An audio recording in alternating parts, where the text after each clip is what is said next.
tidak akan pernah membuat anak-anak kita menjadi lebih baik. Mereka hanya akan tertib ketika ada di depan kita.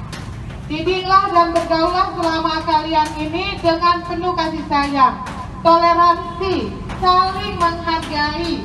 Jangan membuli kawan-kawannya, apalagi ketika bekerja di pabrik dalam jangka waktu yang sangat panjang.